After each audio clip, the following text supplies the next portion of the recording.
Hi, welcome to another episode of Django Chat, podcast on the Django web framework. I'm Carl Gibson, joined as ever by Will Vincent. Hello, Will. Hi, Carlton. Hello, Will. And this week we've got with us Eric Holscher, who's most famously of Read the Docs. Eric, thank you for coming on the show. Yeah, thanks so much for inviting me. It's a real honour. You've got. We always start with the sort of backstory and how people got into Django, and that's kind of the birth story of Read the Docs as well. So perhaps you could, run through the backstory. What's your origin story? Sure, yeah. I feel like I used to have this pretty well tuned, but it's like fading into the past each year. It's only on a Django podcast that it would get pulled up. Well, no, yeah. It's just time has a funny way of making the past a little fuzzier. But yeah, no, I kind of learned Django in college. So I was doing a CS degree, and they didn't really teach Python or Django. I kind of actually knew Perl going into school, and then just was like, oh, I want to do some web stuff, maybe beyond CGI. And so kind of learned Django. I actually kind of downloaded the documentation as a PDF and took it on like a family vacation or whatever. So I had something to read on the plane.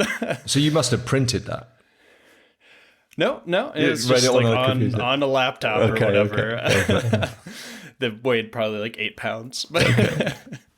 But yeah, and kind of that's, the documentation of Django is probably the thing that got me involved, being able to have that resource that I could just kind of download the PDF for free. And then, I just kind of learned it, used it for my senior project in college, and then kind of out of university, applied at the Lawrence Journal World there in Lawrence, Kansas, for a job. And so then really kind of got deep into the Django world out there where it was created in Kansas. So yeah, I was there for a couple years, went to the first Django Con, did all that kind of stuff. So it was really kind of learned it in school, but then kind of really kind of got deeper into the community there in university and moved on, into my first job. So okay. So there's two things you mentioned there is docs and communities. So let's go with Read the Docs. Let's get the headline out of the way. So how did Read the Docs come up? Tell people what Read the Docs just in case they don't know. But then how did that come up, and what was the origin of that? Sure. Yeah. So and those are both pretty similar in the narrative. So I mean, Read the Docs, really what it does is makes documentation hosting easier. So I was starting to write some open source projects, starting to put some docs together, and I think I had like a cron job running on my server that like pulled down the Git repo every hour and ran make HTML or whatever, like that was like deployment is like this cron job. And so we're like, hey, this is like a piece of technology, like webhooks have been a thing for a few years now, like we've kind of built the plumbing to make the web a little more programmable. And that was really the core insight, and still the core kind of concept, right? Is that, docs should rebuild automatically on push. That should all be kind of tied together. I mean, obviously now we have, pull request notifications, preview builds, all that kind of stuff. But back then it was really just that whole concept of building immediately on commit rather than some background process. And so that's what Read the Docs does. And then the core of that concept was really, the Django Dash was a 48-hour coding competition. And we were just able to kind of take that core insight and build it in 48 hours, right? It's like build a webhook receiver from GitHub, pull down the Git repo. Like the core of that's pretty simple. And so that was what was so attractive for a coding competition, is we were able to kind of put together that, very basic proof of concept in a weekend. So that was kind of the origin of the project as well. But that's kind of amazing to because you a code sprint to the Django Dash 48 hours to put together what is kind of like a cornerstone of the Python community. So if you read a blog post about how to build a Python package, it's like, well, do docs and read the docs. That's kind of cool, no? Yeah, no, and I believe. I think I saw you had Jeff Triplett on a few weeks ago. He's someone I know from Lawrence. But then I know he's one of the maintainers of Django packages. And I actually think Django packages was created, Danny and Audrey... during a dash. We're actually they lived in Lawrence at that time. And we actually we worked in the same room on that Django Dash, like in the Lawrence Journal World basement where Django was created. Like it's a pretty cool kind of, confluence of events. Okay. So can you tell us about how... what's the scale now of Read the Docs? Because it's everything, right? It's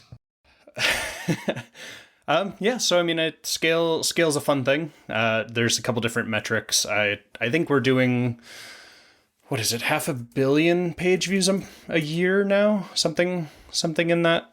Is that internet scale, benchmark. Carlton? Is that internet scale? That's it. That'll do. Oh no, sorry, 750 million. So 2021 we did 700 million, and that number kind of that's up from 580 the year before. So 2022 we'll definitely probably be doing over 750 million page views, and that is actual page views. That's not like requests, because each page view has lots of requests associated with it. I believe that's actually a Google Analytics number, and so that's undercounted as well. Because everybody blocks Google Analytics. Yeah, it's people block it. We respect do not track and don't inject it if you have that in your browser, all that good stuff. So yeah, I mean, probably closer to a billion page views. And it's not just serving it though; it's like the building it, because you mentioned, so okay, every time I push to my main branch, you build my docs, but also if I so want, you'll build X branch, Y branch, Z branch, and every pull request, and like. How is that doable? It doesn't seem sustainable. So how is that? How's that managed? Sure.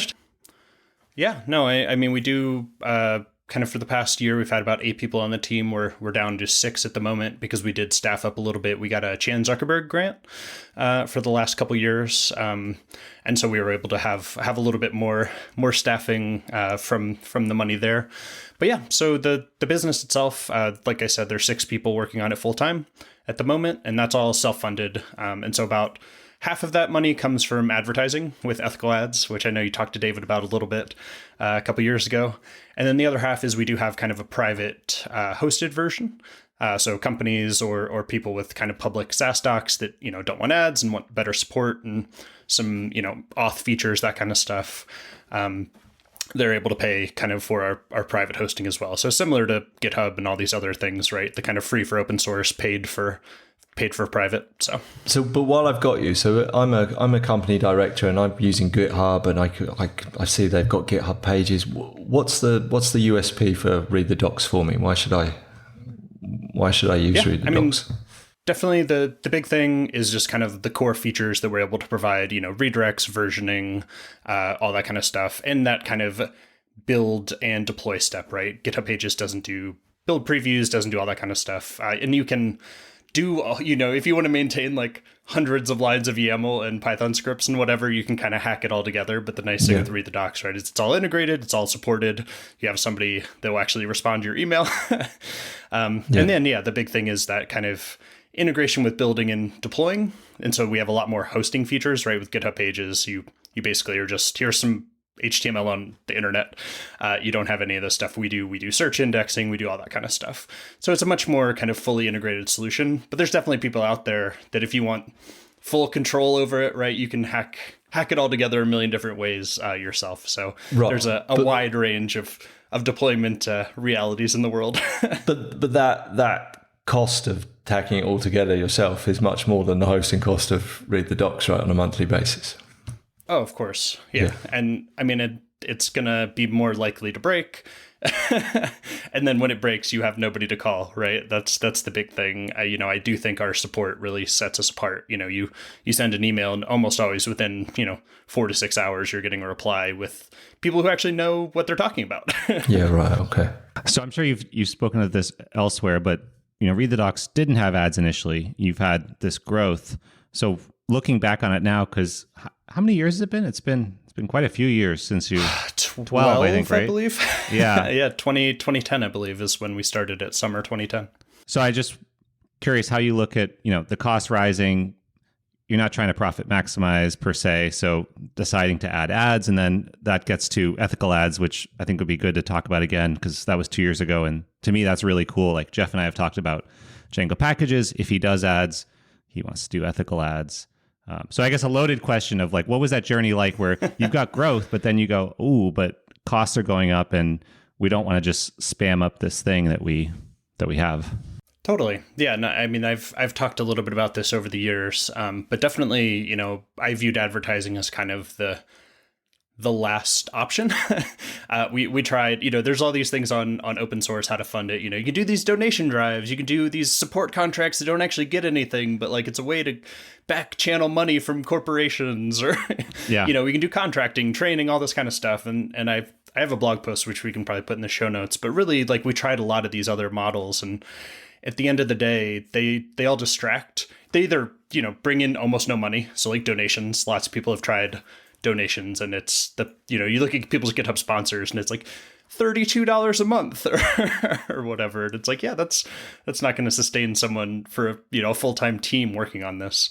And so, yeah, really advertising we kind of came to after trying other things. And what I really love about it is the incentives are aligned to working on the product, right? You get more users, you get more people using the product, and you get more revenue. And it's not a distraction, right? You make the product better, and that leads to more revenue directly. Whereas so many other ways of monetizing open source, it's kind of this distraction where you're like, oh, we're going to do this like side business, but not actually work on the core product. And so that's one of the big things that I love about advertising. And then to your point, right, like we are providing a service to the open source community, to our users. And if we start just putting incredibly intrusive ads, people are going to leave, right? So there's this tension where we feel that we need to kind of not add tracking, not kind of add to the data detritus in the universe. And so that was kind of the concept behind ethical ads, was kind of this, no tracking. We only base the ads. The ad targeting is all done based on the content of the pages. So we actually, parse the HTML that you're looking at, and actually kind of are able to target ads, right? If you're looking at a Django documentation page, we can put a Postgres database ad on it, or, whoever else wants to target Django developers. We don't have to follow you around the internet and see that you're reading Django content for months on end. So. Well, it's impressive to do that. I mean, because it's so easy at any company, at a startup I was at, which started growing. Once you put an ad on, you're never taking it off. Like, you're just going to be addicted to that revenue. And if you talk to, Google or whomever, their only advice is bigger ads, more highly placed. So it really takes not just restraint, but discipline to say, I'm valuing this product, because in the short term, the money's going to go up, but you can't always like put a dollar amount on the experience of users, right? But if over time they say, oh, it's just filled with ads, you've lost it. So anyways, I'm very in admiration that you've pulled that off, because I know as much as people say they want to do that, the realities of running a business, it's very difficult to do and requires thinking in 12-year plus terms to pull that off, and no investors too, or not investors who aren't pushing you on that.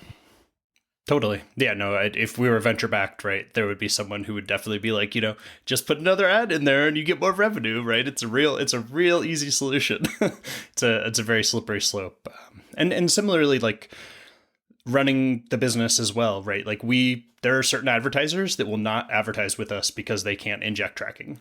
And that's not all nefarious, right? Some of that is fraud. The ad ecosystem is a mess. Like I don't fault advertisers for wanting to know where their ads are running, right? Like once you like put your ad into the ad tech machine, I would be terrified personally. Whereas like I have no idea where this is going to show up. Am I going to be on some news expose because my ad is running next to some alt-right content? Like who knows? And so, the ability to run a network that's invite only, that's, like we know where all the ads are going and where they're going, right? It's not this algorithm where it's just could go show up on any page. And then similarly as a publisher, right? You don't have random ads. Like if somebody was just browsing shoe ads and they come to your site, they're not going to see a shoe ad with ethical ads, right? They're going to see something tech related based on the content. And so that's the other big win, right? Is not having that kind of cross-pollination, cross-contamination of the kind of rest of the world into our ecosystem, right? Like it's really scary, but on both sides, as an advertiser, where your ads are going, and as a publisher, what is showing up on your site. Yeah. Well, we'll link to. Oh, sorry, Carlton. I was just going to say, our discussion with David, we got into that a bit, so I'll link to that for folks. Go ahead, Carlton. I just have one question listening to you, though, just from a sort of advertiser's point of view, is how can I measure return on investment if you don't do any tracking and don't do all these, so how does it come up that all this cross-site horribleness occurs? It's because I want to know that when you click, I want to be able to allocate my money to that click or to that view. How can I measure that without any of the tracking? Yeah, so I mean, the big thing is once you click on an ad, we're out of the picture. like you can do whatever you want on your landing page, and we do allow people to put UTM codes and all that kind of stuff, right? So the ad actually, right. I mean, it's not tracking. It's just like a URL parameter that's like this was this click is attributable to this ad image and this ad copy, for example. But there's nothing personally attributable about the user. But it does allow people to actually they understand like where the traffic is coming from and what is performing effectively. But they don't have any information about the publisher site, basically, right? So they don't kind of have that the data doesn't cross from the publisher to the advertiser. It's just basically the advertiser's data that they're able to track on the back end of the click, if that makes sense. Okay, cool. And so you've obviously got like a current setup, but it must have evolved over time. So what's your kind of guiding principle? Like, how do you, when a new suggestion comes up, what do you just run that through the how it tastes check, or you? That's a technical term, Carlton. Yeah. Well, yeah, things have a taste, no? I mean, how do you decide? Oh no, actually, we're not going to do that. Versus yes, we are. I guess. What's your moral compass? So do you mean on kind of the advertising ecosystem? Yeah, I don't know. Or just in general? Or, So the fruit company bring out a new device. It has this new ability to do X. Do we use that as part of our ad platform? I mean, I'm trying to think of a particular example. But maybe the place this comes up the most is in the kind of like publisher or kind of advertisers that we get on the network, right? There are some, I have personal feelings about crypto, for example, and there's a lot of people who will come with things that are obviously scams, and we'll be like, okay, like we are not going to run ads for your scam, even if you pay us lots of money, because like that's not okay. But then we don't have like a no crypto policy, right? We do kind of exercise judgment where it's like, okay, if you're building like a thing that looks like a real product, like we're happy to take ads for that. But like we do, and similarly for publishers as well, right? There's definitely some publishers who are like, definitely not, like that is whatever you're doing over there, like we don't want to be a part of it.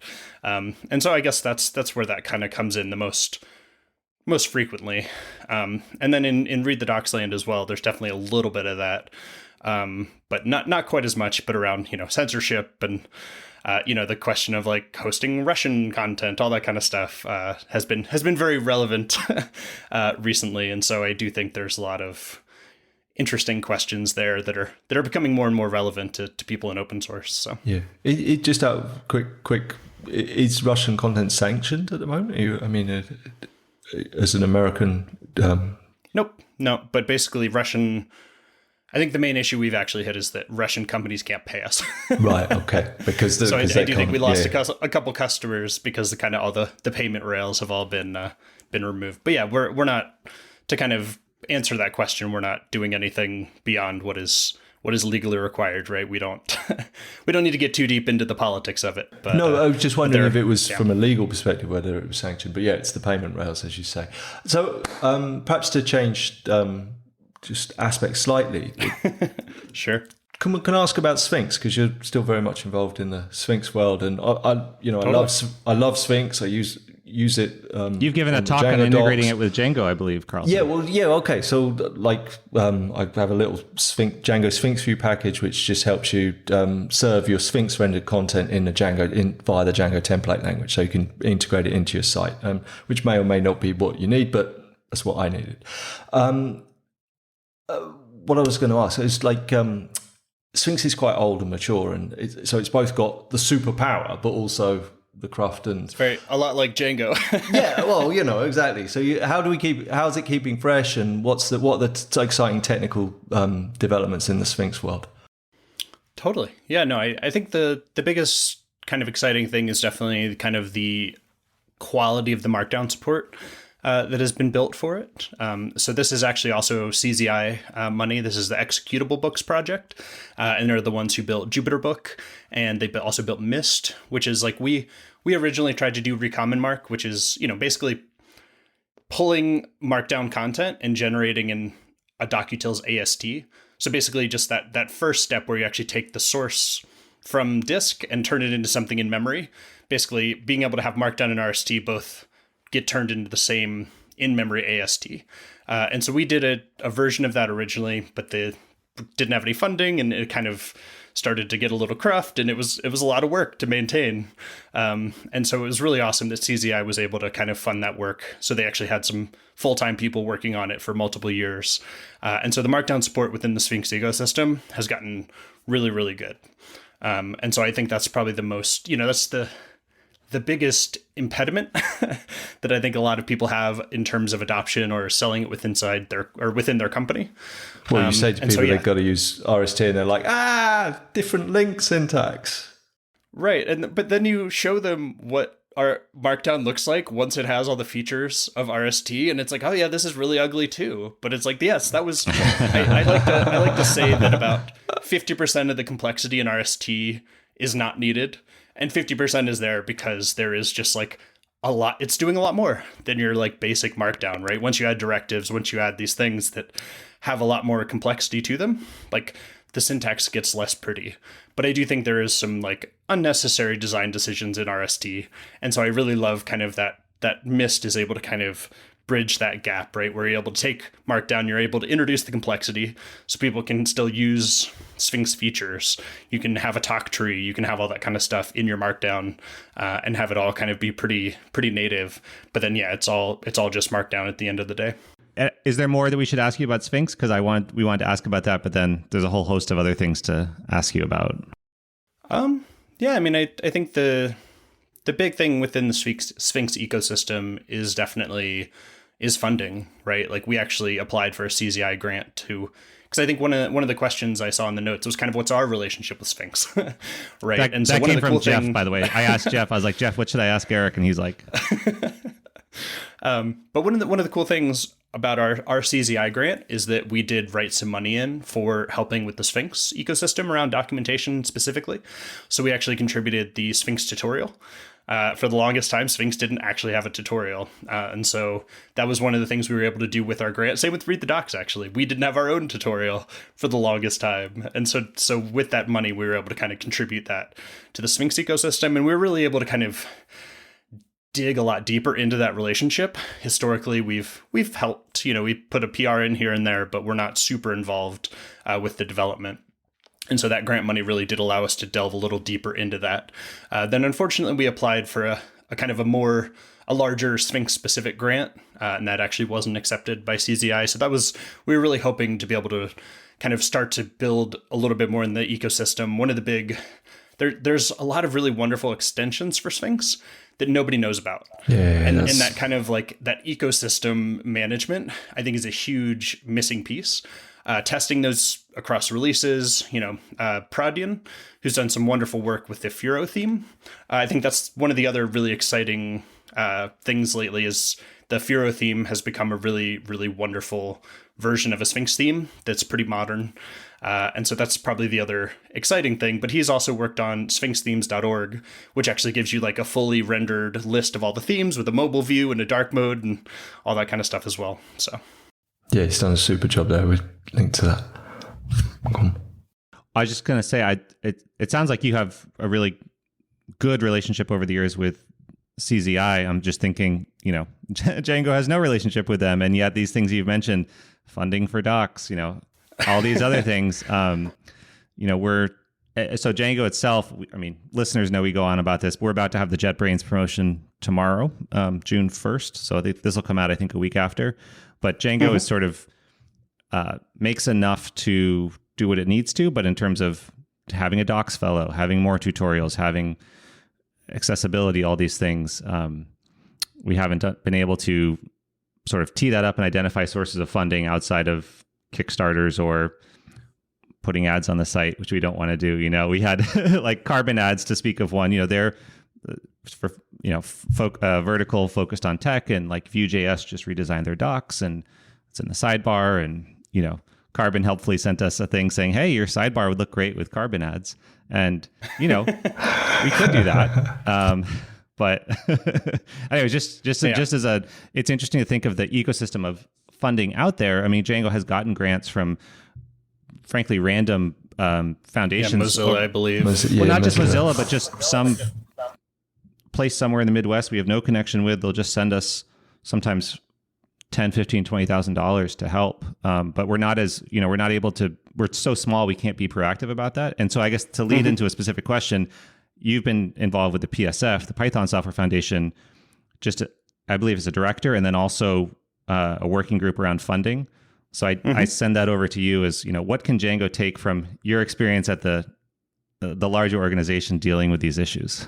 Sure. So just a quick note on the differentiation between us and Carbon, which I know you wanted to ask, but oh, sorry. No, we should. It's important to tell listeners. Yeah, please go ahead. Yeah. No, I mean the big thing is privacy, right? Like Carbon is able to have larger advertisers because they are perfectly happy to inject Google JavaScript into your website. So that is the big difference between us is we're actually saying no to those advertisers and losing that revenue. Yeah. And so that's definitely, I highly respect Carbon. I think they do a wonderful job. Like they do a lot of really great work in the ecosystem. BSA is, I believe, bootstrapped by Sell Ads, which is their parent company. So a lot of respect. I respect them a lot as a competitor because they have a wonderful product that we're trying to compete with. But yeah, I do just want to note, I think a lot of people have the understanding that Carbon has the same approach to privacy that we do, and that is not the case. So, but to move on from that, well, I should say that I think it's good to bring out the differentiator. I think that's important. Well, I think a lot of people don't.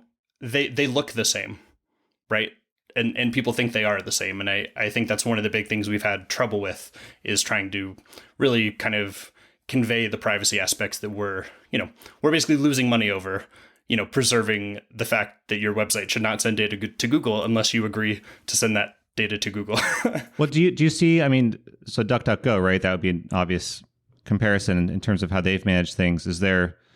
What do you take away from that experience, right? I remember back when I was in San Francisco, even they had the budget for billboards and, actually I think they just got some flack because they have a native. They're not blocking Microsoft trackers. Yeah. But anyways, I imagine you look closely at the DuckDuckGo and other relationship because it's sort of the same thing, except now it seems from the outside, they've grown enough that they're maybe and they have outside funding for a while. Totally. So maybe down the line, you get to that scale and it's like, oh, okay, it's the same issues, but how do I handle it and be different? Yeah, well, I must say, if we were just competing against Google, it would be much easier. Like Google is very easy to compete against. However, Carbon actually is a great product, and so I do think that I envy the competition with Google because So I don't know if that answers your question, but I do think that we have a harder time differentiating because there are other people providing a similar user experience for advertising, and Carbon does a great job with that. Like I do. As a competitor, they are a hard one to compete with because they do a great job. So yeah, well, I do think that DuckDuckGo, maybe it's easier to compare and contrast with Google. Right. Well, I guess because it's not just that the privacy thing. It's that Google, you have to scroll down a full page to see an organic result, whereas DuckDuckGo isn't there yet. Whereas I guess a sidebar thing could look the same for Carbon versus ethical ads, even though under the hood it's quite different. Yeah, but I didn't want to sidebar too much on ad stuff again. But I'll kind of pivot back towards grant stuff because I do think that's super interesting as well. Well, this was the sort of thing. It's like, what can Django take? I mean, you've been very active in, I've followed you for ages talking about open source funding, and you half talked about it before. I mean, what is there? It seems like it's the Gordian knot. Like, how do we resolve this? Is it resolvable? Yeah. So I mean, I can only say positive things about CZI. Like I in particular love that they're funding nuts and bolts. So much grant funding is like Kickstarter, right? It's like, hey, we're going to build a new shiny thing. We want the shiny thing. You want to fund the shiny thing, and you're going to put the shiny thing on your website. And so and then it's like, oh, we're just spent all our time building the shiny thing, and our CI has been broken for 3 months, but look at this new feature or whatever, And I love that CZI has really kind of embraced that, this money needs to go into maintenance. It needs to go into the stuff that's not sexy. And I really love that aspect of the program, and I really respect that. the hard thing with Django is read the docs is heavily used in the scientific ecosystem, and CZI, that's really their mission. They're funding scientific research, right? So we were able to basically say, hey, look, Jupyter, NumPy, Xarray, like these core scientific ecosystem projects are using Read the Docs, they're using Sphinx. So this money is going to be infrastructure funding for science. And so that was really how we were able to get that grant money. And so there is a lot of money in that ecosystem, scientific stuff. There's the Ford Foundation, there's, the Sloan Foundation. There's a lot of money around grants, in the tens to hundreds of millions of dollars. NASA just announced a big program. I know Europe, the US government is doing a lot more work around this funding, but a lot of it is focused on that science work. And so that was kind of how we were able to kind of sneak in that funding mechanism, right? Is because our tooling is heavily used in the scientific ecosystem. I think Django probably has a little bit of a harder sell there. But yeah, I think that's one of the goals with our working group, right? When I joined the PSF board, kind of my big goal was funding. And I actually worked to I kind of got that original Moss grant from Mozilla over the line with the PSF. And that was really the first big grant that we were able to get and show success from. And that really kind of snowballed, right? It's once you have success, you can sell more success, right? You're like, hey, look at this money and look what it got us. And that's the core thing, right? Is being able to kind of tell that story. So you go to the next funder, which is CZI, for example, with some of the PIP improvements. And you're like, look what we did with this Mozilla money. Now we can get the CZI money. And then actually with the CZI money, they've been able to then actually go towards private corporations and say, hey, Facebook, you're worried about, like supply chain?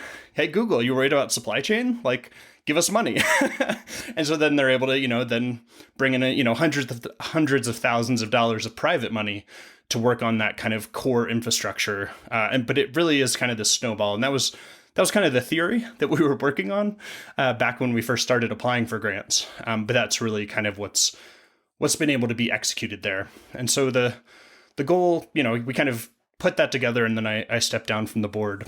And then I did actually start working on the project funding working group, which was to try and kind of bring that knowledge of funding into the ecosystem a little bit more widely. And I'd say we're medium successful at that. But it is really like there is a lot of money out there, but grant funding is a whole different thing. But I do think having that longer term vision of like, you can't just rely on grant funding. Like there needs to be some kind of longer runway. Yeah. And in some ways, because the money is so big, I mean, I think it's easier for Microsoft or some of these places. It's much easier to write $1 million check than $100,000 one, because just the logistics of it. And in terms of, or as I see the ecosystem, on the one hand, you have the PSF and all this work that's been done. So you can point to all these things and say, yeah, we did a follow-up report. And the other, and then there's Django, and then kind of at the bottom end, maybe it's Django REST framework, where Tom Christie can say, hey, it's just me. This might go away unless you do something. And Django is kind of in the middle, where we don't have the resources to fully fund what grant payers need, right? They need someone to write the grants and do the follow-up, and we don't really have that yet. And at the same time, we're not going away anytime soon. So it sort of has us treading water financially, which maybe is fine because we're, keep pumping out releases, but there's things we're not doing. Yeah, I mean, I must say, I think the Tom Christie kind of DRF model is super fascinating, because really what Tom is selling is a developer that works on your core product dependency for like pennies on the dollar. Because that's basically the pitch, right? It's like, hey, your like whole back end of your website is built on DRF.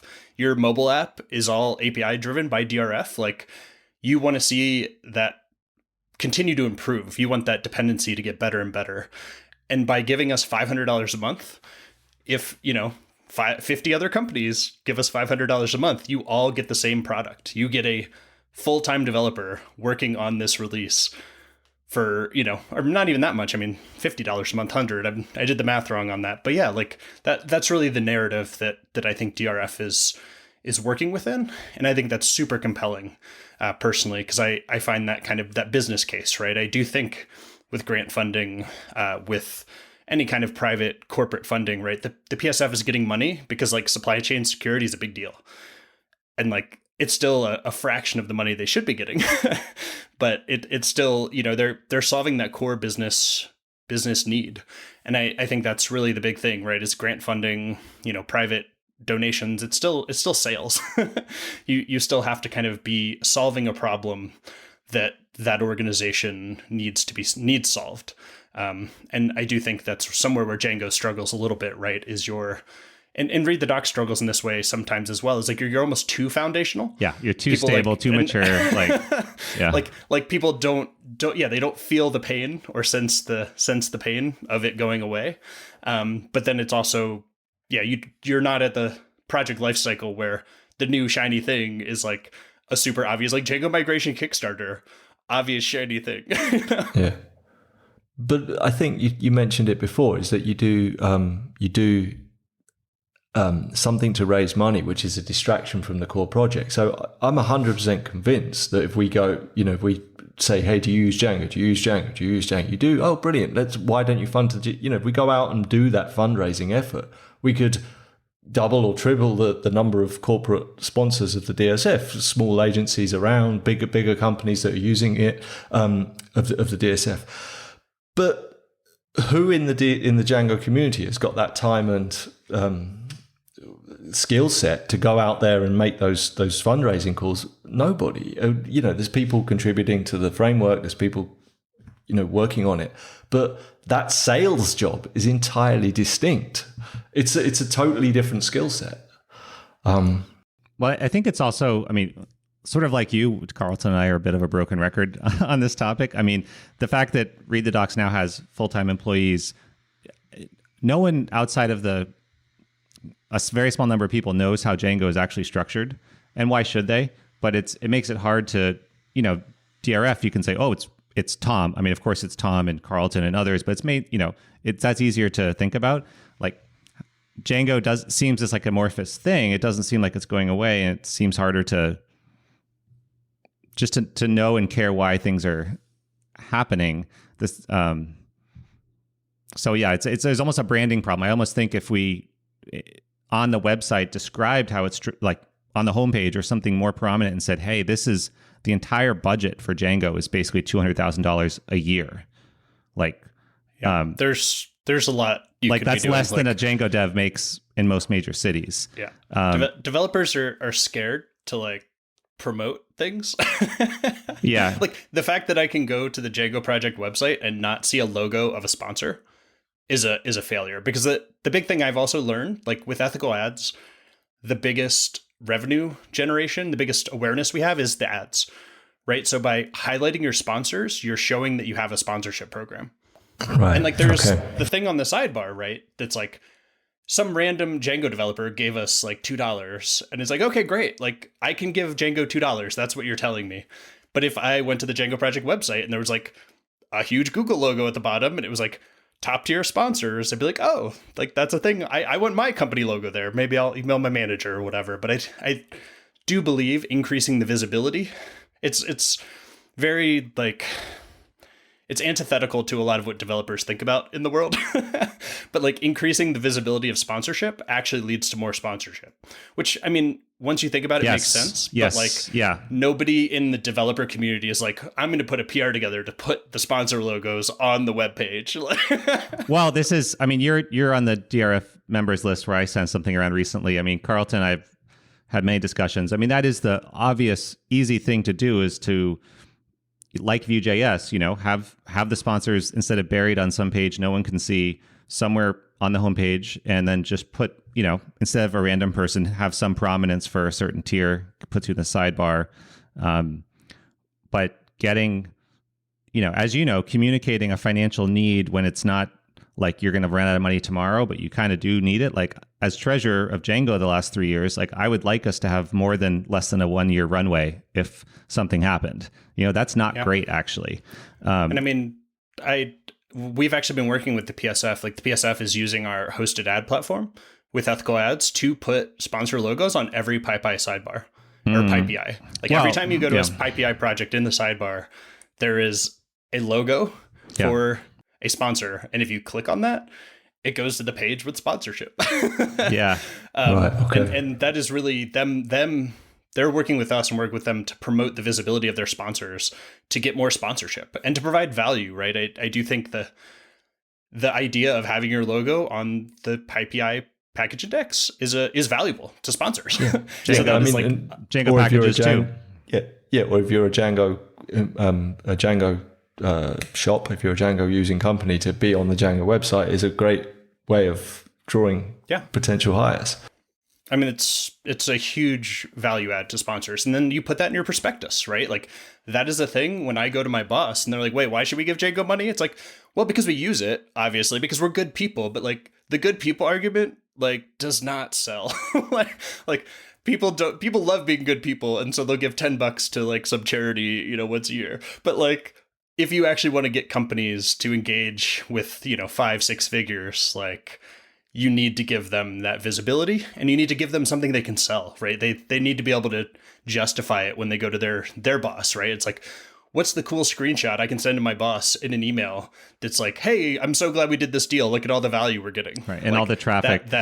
Yeah. Well, that's literally, the issue for Django is we have Carlton 3 days a week, Marius 5 days a week, and then the board who are volunteers, and that's it. So for example, Carlton and I have, it's documented, said, okay, once 4.1 is out, which Carlton's the release manager for, hopefully we can find some time so Carlton and I can work on this, and Carlton can do it. There isn't someone else to rejigger the homepage. There isn't someone to rejigger the sidebar experience. So it comes out of, it'd be nice to have a grant and have someone else do it, but Carlton, what do you think? Right? We're just so constrained. What I think, exactly that is we've got Eric on this week confirming that this is exactly what we need to do. So if we can just get someone from a design agency on, anyone want to come on? And then they can step up and redo the site. And then, hey, presto, it's done. But the bottom line is it shouldn't be me redesigning. I can tweet, I can do little tweaks, I can put a page together, but I'm not redesigning the site. I'm not re-information architecting it. I haven't got the time and the skill set to do that. Like, and maybe you've conned me into doing the work myself, because I'm on the DSF members list and I do very little for Django.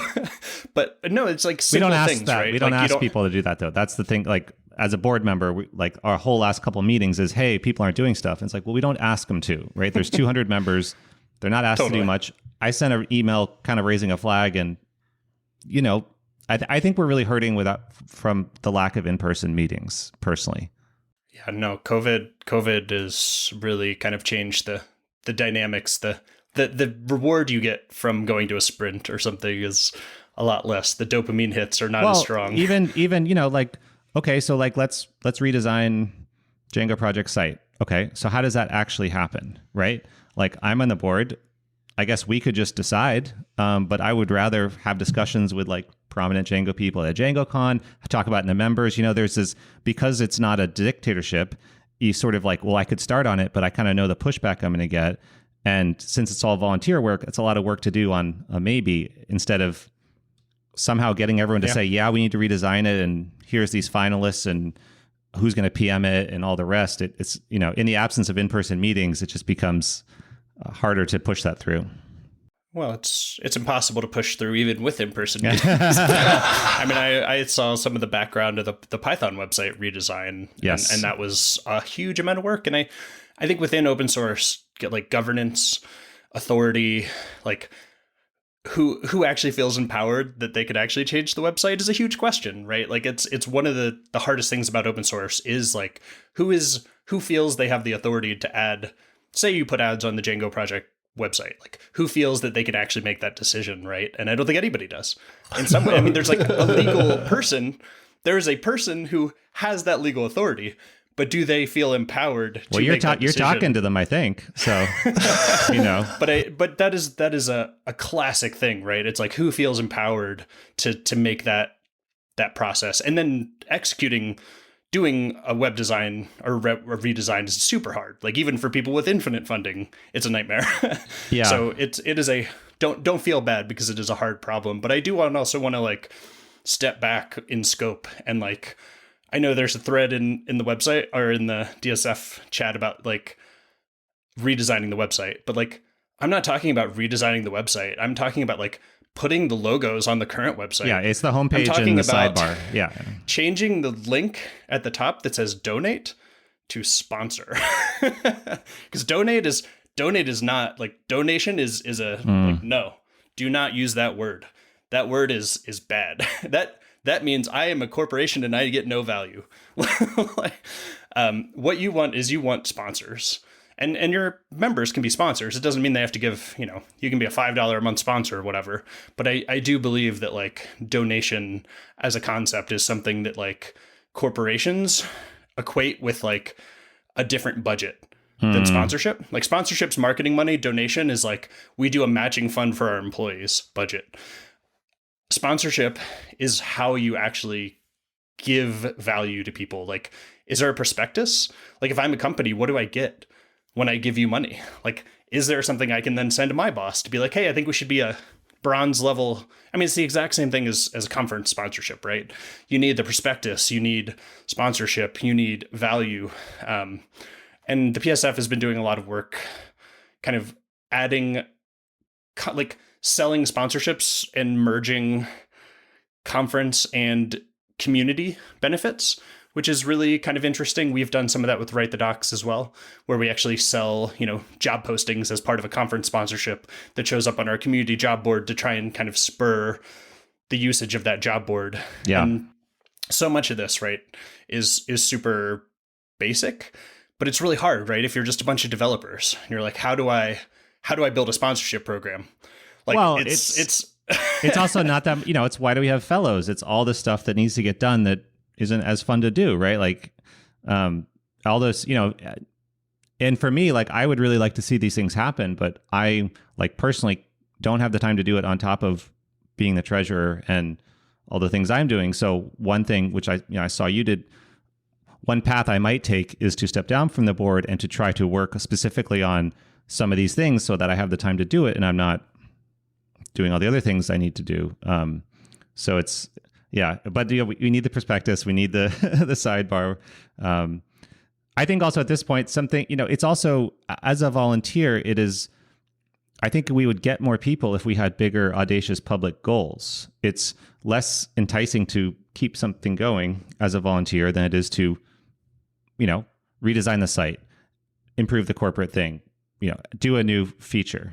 Carlton's shaking his finger at me, but it's kind of what Eric just sort of intimated out before, is that if as soon as it becomes redesign the site, then that's a massive job. Whereas put the sponsor logo on the front page, that's an addressable. Well, this is what kind of small thing, and we have this thing with feature issues, right? So a feature issue comes up. Sorry. Let me just say this point, because it is exactly like adding a new feature. It's like, can we, I don't know, add this little tweak thing to the admin? Yeah, we can add that little tweak thing, but can we add this whole new major feature? No, we can't. So it's much more addressable to do the one little tweak than it is the big, let's boil the ocean.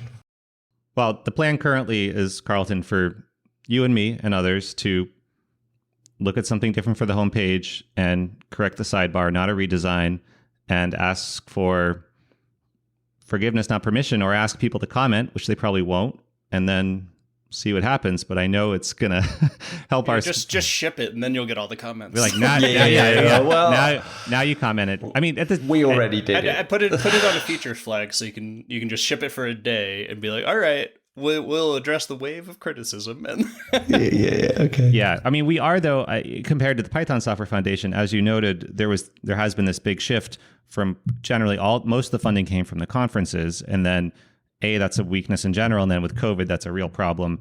Django has never made much money from the conferences, so in a way, that's more stable for us, even though that is, that's something we could and should do, right? Like we could have part-time paid hourly staff and make the conferences more of a job fair for businesses. It's just a question of who's going to do that. But in any event. Well, yeah, there's a lot of really interesting questions here. And I will note this is one of the reasons why Read the Docs is a for-profit and not a nonprofit. Because I actually have some probably unpopular opinions around the incentive structures and kind of public perception around nonprofits. But I actually do think being a nonprofit constrains the way you can make revenue and changes people's perception of when you actually try to generate revenue, along with the tax implications and legal things and whatnot. But like when people hear you're a nonprofit, that it's just a different conversation. I mean, you can hire people, you can do all the work, but I do think that makes things a little bit harder, at least at the small scale.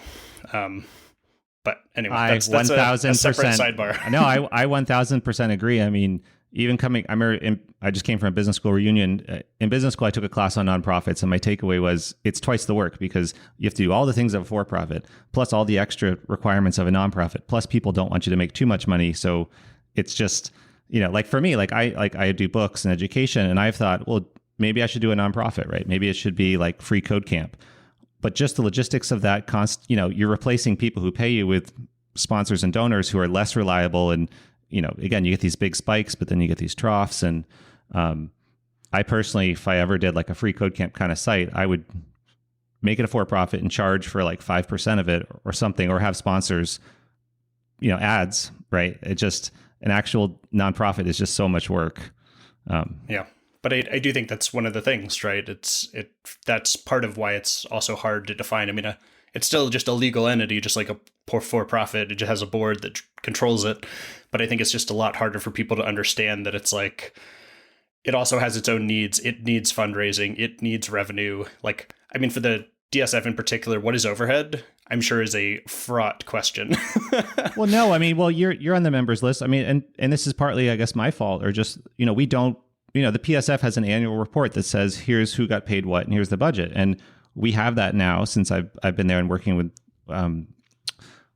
that. But I haven't done a blog post to share it publicly, right? I probably should. It's not a mystery. It's 2/3 fellows and then 1/3 everything else. But because people don't know that and see that, even the DSF members, why would they know that, right? So it's, I guess, on me a little bit. And like, I'm also one of the 5 people on that list probably that even knows what a 990 is. And well, yeah, exactly. Yeah, I now have to file that, and so it's just an invisible pain for the past treasurers.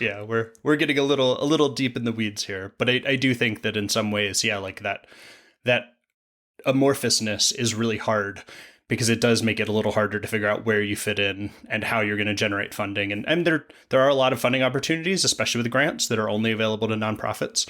And so there are some benefits there as well, of course. But yeah, I don't want to go too far down the nonprofit rabbit hole, because it's pretty arcane. Well, but I mean, it's interesting. It's there's this Catherine Holmes, who's the DSF assistant. So she's paid hourly. That was added since I joined. That's basically the only way I can do the job, or anyone could do the job. Before me, there was people came in and out, because it is, even for me, it's hours a week. And she's doing, she's physically filing the 990. I'm reviewing it, so I'm sort of, even though I've long said I never want to manage anyone, I'm managing her a little bit. But yeah, that's why it happens. So yeah. Anyways, yes, all these things that matter, and that, regular users don't need to know, but DSF members, I think, should know more about. And so that's really probably on the board to communicate the needs. And I think that's one of the back benefits of having people on the board, is they actually have to learn about nonprofits. Yeah. And at the same time, this year we have the same people as last year. We're most likely going to institute a change where it's 2-year terms, because if you're just on for a year, it basically takes a year to learn how to do anything, and then you can finally do something. So this year has been great in that we've been able to just do stuff instead of bring people up to speed on what an RPA. It should surely be 3-year terms then, 1 year to learn and 2 years to do something. Otherwise, that's PS. I think PSF is 3 year. Yeah. Well, there you are. Then it makes it. I just wanted to all the non-profit stuff there. It's kind of interesting, but one thing it does tie into that I think is more open, and perhaps a way to segue out of there, is that part of the Django sort of feel is the community, and how, I don't know, what's your take on that, Eric? In terms of, I kind of feel that the non-profit and the way Jacob and Adrian would stepped away from the BSDF role and all of that kind of thing. BSDFP. Yeah, benevolent BDSF. BDFL. BDFL. Yeah, BDFL. That was it. There's other things similar to that these days we won't say. Yeah. Anyway.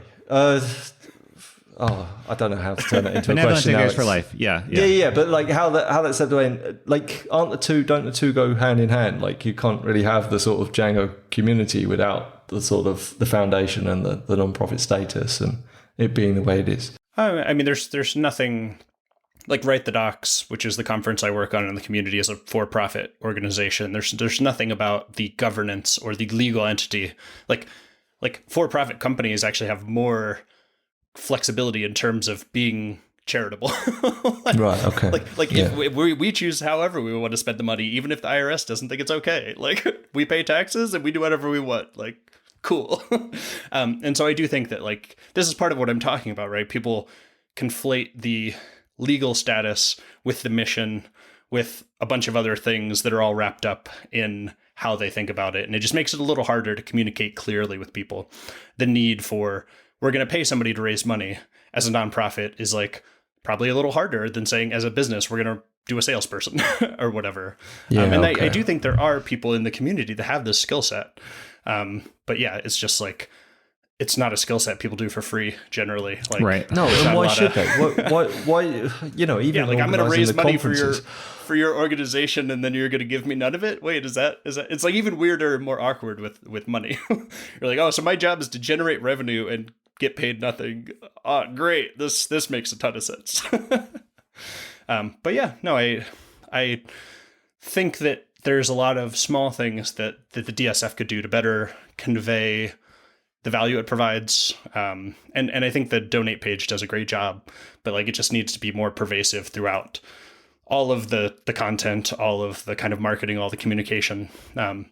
And so, yeah, but these are things every organization struggles with, right? Like, I don't want to make it sound like it's easy. Well, it sounds like you volunteered to review our draft this fall is what it sounds like to me. Well, could I ask you to do a brain dump when you get off, and brain dump it to the DSF list, so at least we got an action.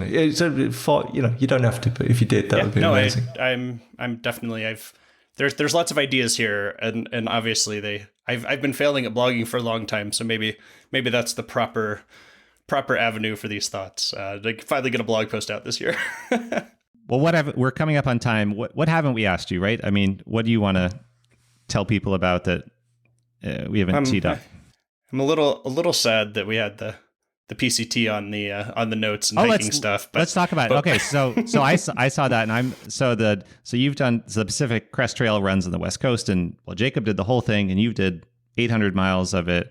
No, hang on. That just sounds like an awful long way. So go back a step. What is this?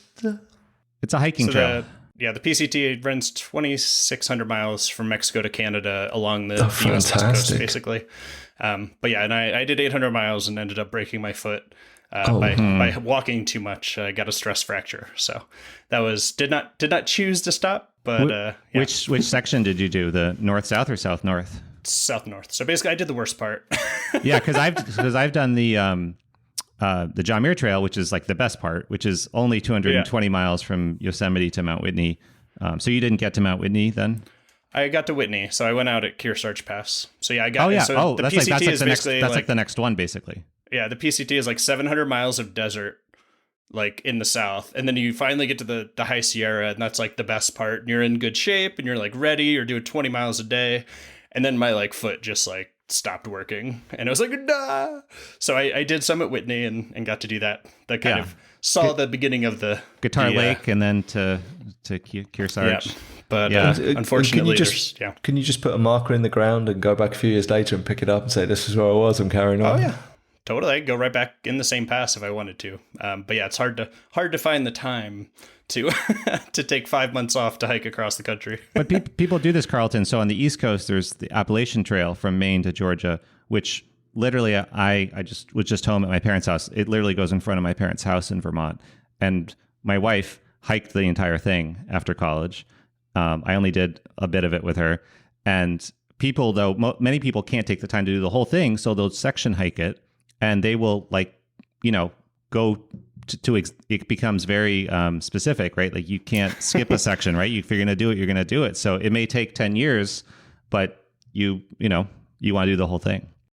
Totally. But yeah, just a fun little, lots of hikers, I think, in the open source community. But yeah, that it's definitely something I still do almost every weekend and enjoy. So that's how I'm able to kind of do so much work, is to, get the endorphins on the weekend, I guess. Well, if you're going to sit still, you have to move around on the, it's like everything's yin yang. Yeah, exactly. Right, Carlton? You would agree, Mr. Philosophy? I did Western philosophy. Yeah, no, I mean, I do good Tai Chi. I know you have a quote of someone from 2,000 years ago. I do Alpine philosophy. All sounds very sensible. Yeah. Well, so we're going to have links to everything.